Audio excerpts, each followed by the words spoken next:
Today, we're diving into the life of Gideon DiMeglio. He's an artist, a speaker, and a psychologist who learned to do pretty much everything, write, paint, even play guitar, with his feet.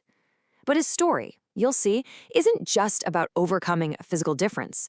It's really a masterclass in how our biggest struggles can actually become our greatest strengths.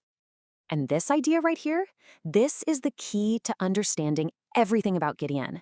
He truly believes that struggles aren't roadblocks. They don't disqualify you from having a normal life. Instead, they're the training ground, the very thing that prepares you to create an extraordinary one. It's a total shift in perspective, and it's shaped his entire journey. So to really get how Gideon became the person he is today, we have to go right back to the beginning, because his journey started from a place that honestly is hard for most of us to even imagine. From the moment he entered the world, Gideon's reality was just profoundly different. He was born without arms and with very short legs.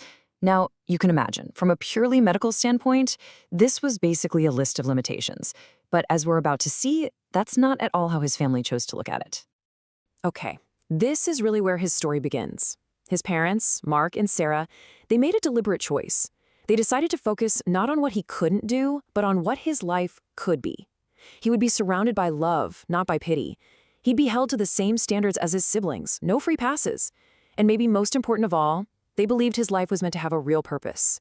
This foundation, this expectation and love, it was the launchpad for everything that came next. That foundation did more than just build confidence.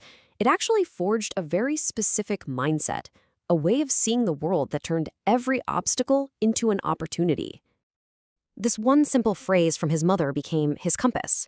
And just think about that for a second. The difference between those two words. A trouble feels like a wall, right? It's permanent, you're just stuck. But a challenge, well, that's a hurdle. It implies there's a finish line, that there's a solution just waiting to be found.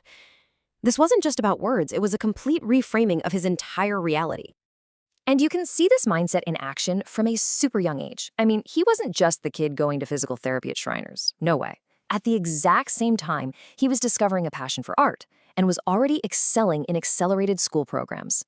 These weren't separate parts of his life. They were all just him, meeting challenges with action, creativity, and intellect. So this challenge mindset, it wasn't just some nice idea they talked about. It led to these incredible practical adaptations that let him turn his physical differences into a totally unique kind of dexterity. And this is where it gets just astonishing. He famously said, "I use my feet to do pretty much anything you do with your hands." And he was not exaggerating. We're not talking about clumsy workarounds here. We're talking about mastering cursive, creating incredibly detailed art, playing instruments like the guitar and piano, and yeah, texting on a smartphone. He literally developed a level of dexterity with his feet that most people never achieve with their hands. His education shows that same exact drive. First, he went after his passion, studying visual art and design to really sharpen his natural talent. But then, he pivoted. He moved into psychology with a new goal, to serve young people in schools. You see, it wasn't just about his own success anymore. It was about using his own experiences to help others. And while all this was going on, the art, the education, he was also just building a life filled with the same milestones so many of us hope for. He married his childhood friend Batani, and together they welcomed a daughter. This is so important because it shows his story isn't just about overcoming a disability. It's about building a rich, full, meaningful life, complete with love and partnership and family.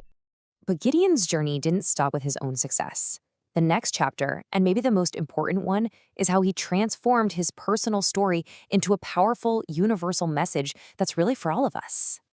So today, Gideon takes his message to the stage. He's a professional public speaker, and his purpose is crystal clear. He wants to empower people to find meaning in their own trials. He doesn't just tell you what he's been through, he gives you a practical way to reevaluate your own struggles and find the strength hidden inside them.